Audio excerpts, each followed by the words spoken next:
Hello everyone, ఈరోజు మన recipe అయితే కాజు పన్నీర్. ఇదైతే నేను రెస్టారెంట్ స్టైల్లో ఎలా చేయాలో చూపించబోతున్నాను. ఫస్ట్ అయితే ఒక కడాయి పెట్టుకొని దాంట్లో ఆయిల్ వేసి పన్నీర్ని చిన్న క్యూబ్స్ కింద అయితే కట్ చేసుకోవాలన్నమాట. దాన్ని ఆయిల్లో వేసి ఫ్రై చేసుకోవాలి. ఇది లైట్ బ్రౌన్ కలర్ వచ్చేంత వరకు ఫ్రై చేసుకుంటే సరిపోద్ది, మరీ ఎక్కువగా ఫ్రై కూడా చేయకూడదు. తర్వాత దీన్ని ఒక ప్లేట్లోకి అయితే తీసుకుంటున్నాను.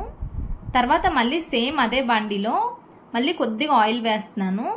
దాంట్లోనే ఒక కప్పు ఆనియన్స్, ఇంకొక కప్పు టొమాటోస్, ఇంకా అల్లం, కొద్ది పెద్ద సైజ్ అల్లం అయితే రఫ్గా చాప్ చేసుకున్నాను. దాంట్లోనే వెల్లుల్లి, ఇంకా కాజు, హోల్ గరం మసాలా దినుసులన్నీ అంటే స్టార్ అనాస్ ఒకటి, కొద్దిగా మరాఠీ మొగ్గ, యాలకులు, దాల్చిన చెక్క, లవంగాలు ఇవైతే వేసుకున్నాను. ఇవి వేసి ఆయిల్లో ఫ్రై చేసుకోవాలి. కొద్దిగా మూత పెట్టి కొద్దిగా ఫ్రై చేసుకున్న తర్వాత ఇదైతే ఇప్పుడు ఫ్రై అయింది కదా బాగా. దీన్ని అయితే ఇప్పుడు మనం పేస్ట్ అయితే చేసుకుంటాము కర్రీ కోసం. ఇది బాగా వేగిన తర్వాత దీన్ని చల్లారబెట్టుకుని దాంట్లో ఇప్పుడు మిక్సీ జార్లో వేసుకొని దీన్ని అయితే పేస్ట్ చేసి నేను తీసుకొస్తాను. చూస్తున్నారు కదా, ఇప్పుడు పేస్ట్ అయితే రెడీ అయిపోయింది. ఇప్పుడు మళ్ళీ సేమ్ కడాయి పెట్టి ఆయిల్ అయితే వేస్తున్నాను. 2 పచ్చిమిర్చి అయితే మధ్యలో కట్ చేసి ఆయిల్లో అయితే వేసాను. అలాగే కాజు, ధనియా పౌడర్, గరం మసాలా పౌడర్, కారం, ఇంకా కొద్దిగా పసుపు వేసి ఈ మసాలాని మొత్తం ఈ ఆయిల్లో ఫ్రై చేయాలి.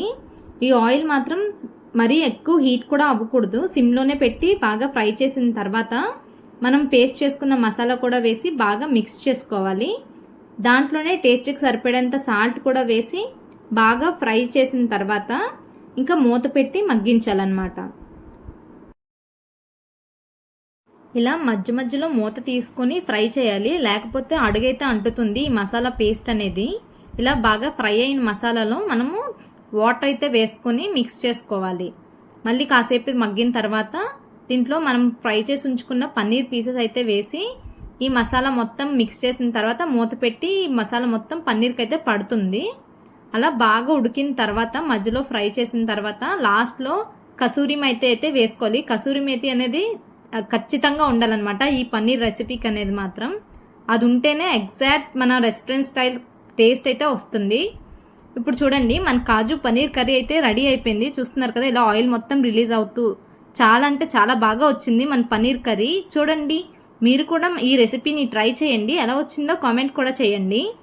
అలాగే మా వీడియోస్ మీకు నచ్చితే మాత్రం ఒక లైక్ అయితే చేసి మా ఛానల్కి అయితే సబ్స్క్రైబ్ అవ్వండి. Thank you.